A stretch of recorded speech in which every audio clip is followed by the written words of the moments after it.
Bonjour à tous, dans cette vidéo nous allons faire un exercice où on va déterminer le nombre de points d'intersection de deux courbes à l'aide du théorème des valeurs intermédiaires. Dans cet exercice, on nous dit qu'on considère les fonctions f et g définies sur 1 exclu plus l'infini par f de x qui est égal à x carré moins 2x et g de x qui est égal à 1 sur x moins 1. Alors on nous dit qu'on note cf et cg les courbes représentatives de f et de g dans un repère orthogonal. Et dans la première question, on nous dit, à l'aide d'une calculatrice, de conjecturer le nombre de points d'intersection des courbes CF et CG.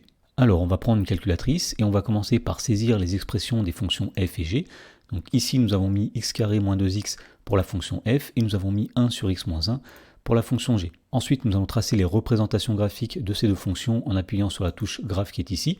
Et nous voyons en bleu la courbe représentative de la fonction f et en rouge la courbe représentative de la fonction g. Alors attention, une petite remarque ici, dans l'exercice les fonctions f et g sont définies sur l'intervalle 1 plus l'infini, donc il nous faudra considérer les courbes qu'à partir de x égale 1, c'est-à-dire qu'à partir de l'endroit qui est ici. Donc pour cela nous allons régler la fenêtre, donc on appuie sur la touche fenêtre qui est ici, et on va mettre un x min à 1. Ensuite, on appuie sur la touche graphe pour représenter à nouveau les fonctions f et g, mais cette fois-ci à partir de x égale 1.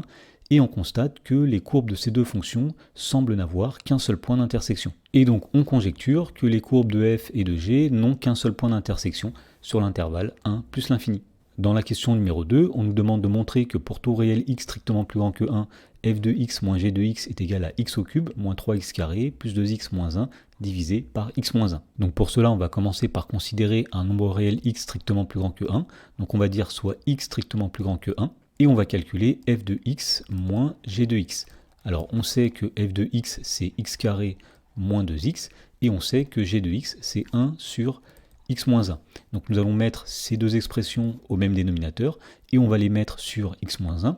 Donc g de x est déjà sur x moins 1, donc nous allons laisser ici 1 sur x moins 1, et nous allons mettre x carré sur x moins 1 et 2x sur x moins 1. Donc pour cela, on va multiplier x carré en haut et en bas par x moins 1. Donc on a x carré facteur de x moins 1 divisé par x moins 1. Ensuite, nous avons moins. Et même chose, nous allons multiplier 2x en haut et en bas par x moins 1. Autrement dit, on obtient 2x facteur de x moins 1 divisé par x moins 1.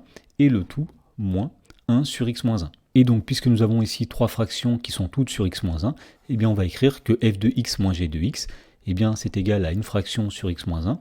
Et donc au numérateur, nous allons faire x carré facteur de x moins 1, moins 2x facteur de x moins 1, moins le nombre qui reste, c'est-à-dire moins 1. Alors lorsqu'on développe le numérateur, on va obtenir donc tout d'abord x carré fois x, c'est-à-dire x au cube, x carré fois moins 1, c'est-à-dire moins x au carré, moins 2x fois x, ça va donner moins 2x au carré, moins 2x fois moins 1, ça va donner plus 2x, et il reste ici moins 1, le tout divisé par x moins 1. Et donc pour terminer, nous allons réduire le numérateur, donc les termes en x au cube, il n'y en a qu'un, c'est x au cube.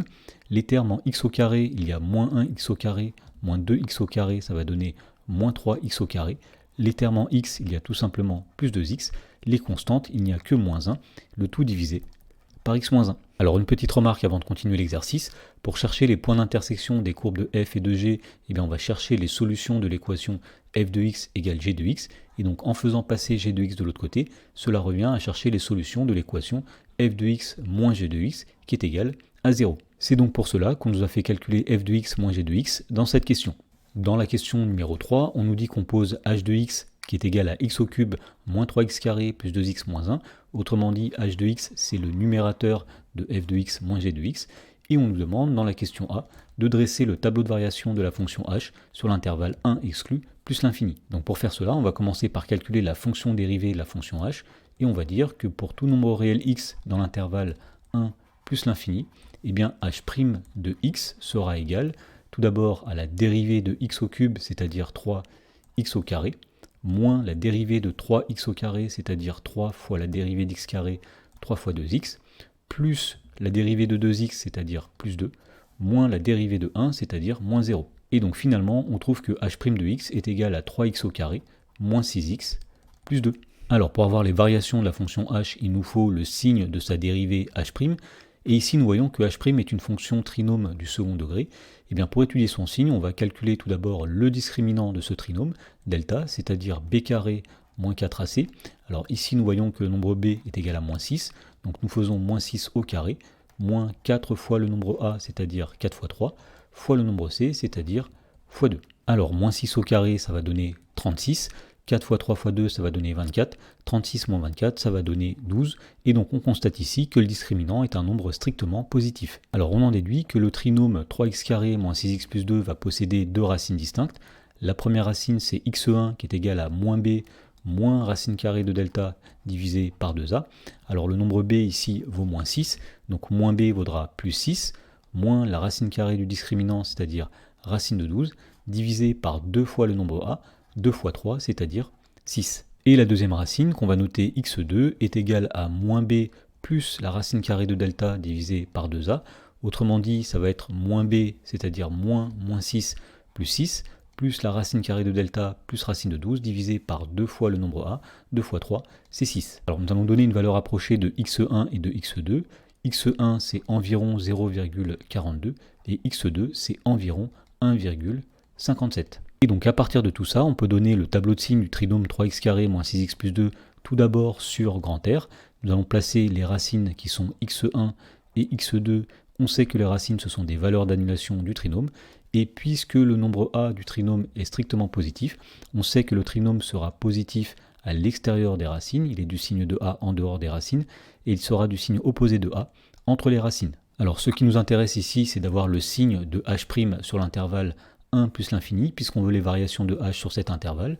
Alors on a dit que x1 c'est environ 0,42, x2 c'est environ 1,57, donc le nombre 1 est situé ici.